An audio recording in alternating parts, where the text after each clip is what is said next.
조갑제 TV 시청자 여러분 안녕하십니까. 2024년 10월 4일 밤 9시 21분입니다. 일본 자민당 총재 선거에서 64세의 여성이 당선되었습니다.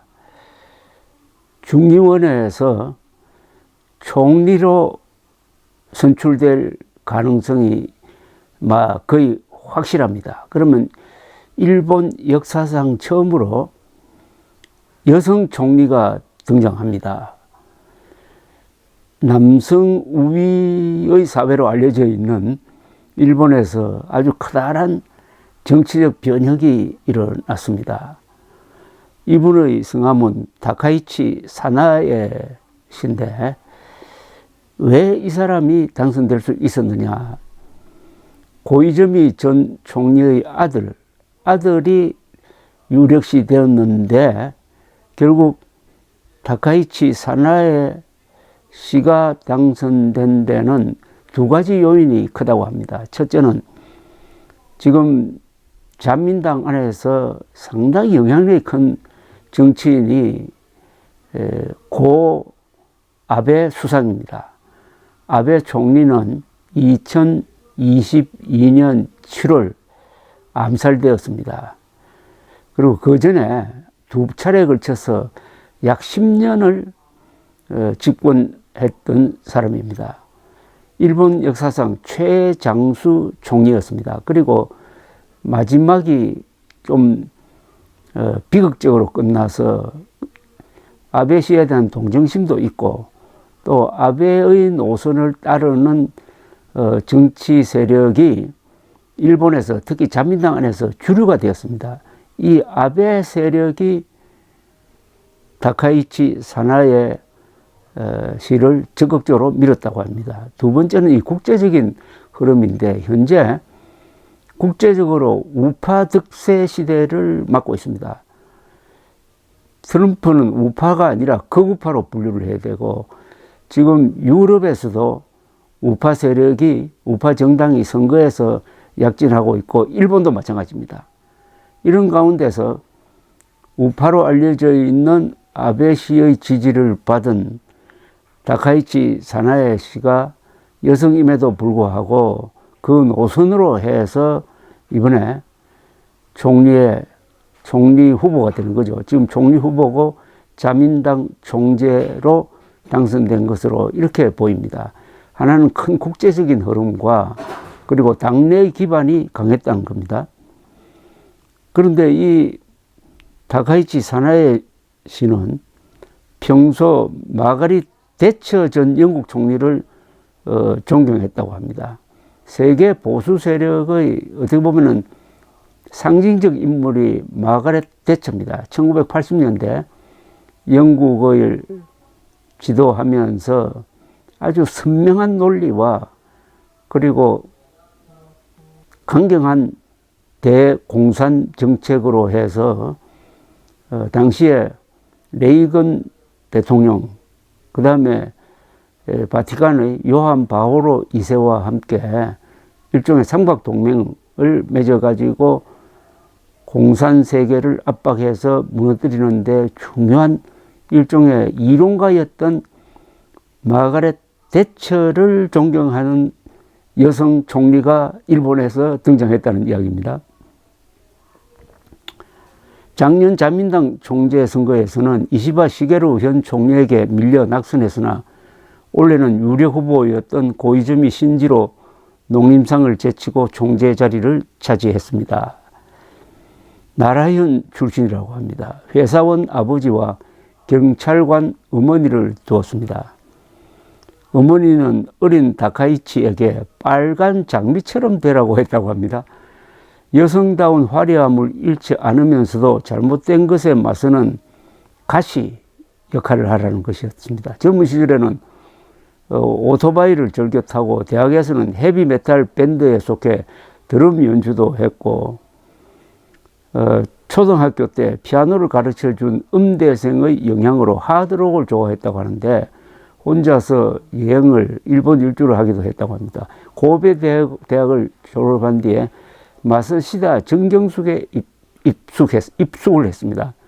파나소닉 창업자인 마쓰시다 고노스케가 설립한 마쓰시다 정경숙은 일본 정치인 양성기관인데, 다카이치는 당시에는 정치인보다는 경영을 배우고 싶었다고 합니다. 이 마쓰시다 정경숙에는 한국 학생들도 가끔 들어갑니다. 정치인이 되겠다고 한 건 24살 때부터였다고 합니다.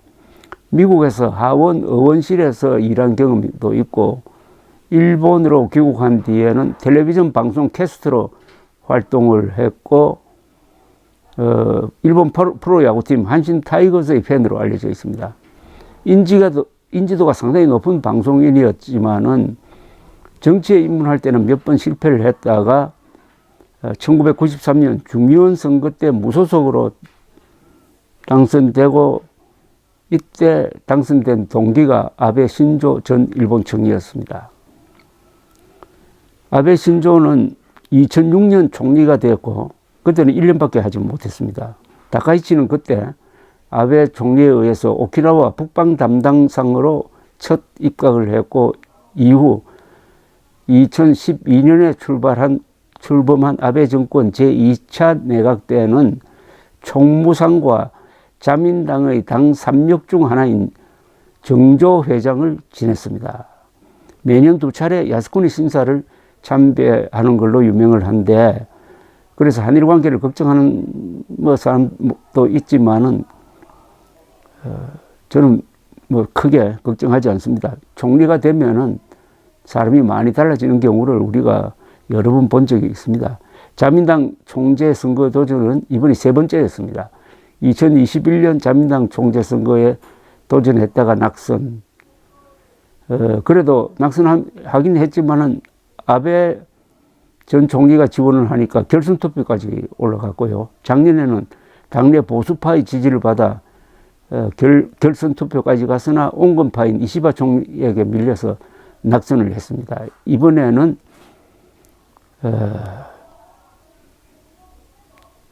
드디어 일본 역사상 처음으로 여성 총리가 될 수 있는 그 전단계인 자민당 총재로 뽑힌 것입니다.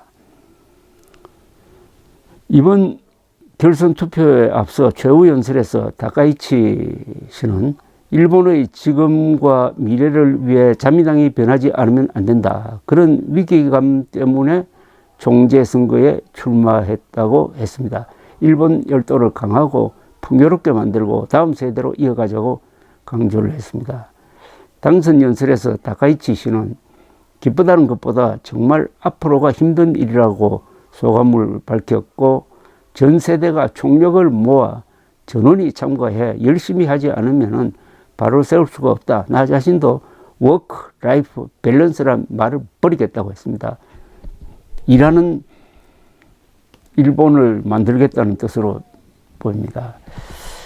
일본 천황 중에서는 여성 천황이 7명입니다. 그 중에 한 분은 2분 천황에 제위했는데, 그까지 치면은 8명이라고 하지만 실제 한 사람이 2분 천황 자리에 있어가지고 7명으로 보입니다. 일본 천황 중에 한국에 큰 영향을 끼친 사람이 있습니다. 사임의 천황이 서기 7세기에 일본 군대를 동원해가지고 400척의 배에다가 3만 명을 태우고 서기 663년 백마강 근방에서 해전으로 당나라 군대와 신라 군대와 싸웠던 적이 있습니다. 이걸 백총강의 해전이라고 그럽니다. 이 백총강의 해전을 준비한 사람이 사임의 천황이었습니다. 정작 그 전쟁을 할 때는 천지천황이 있었는데, 요사이는 천황은 여성이 될 수 없도록 법제화가 되어 있다고 그래요.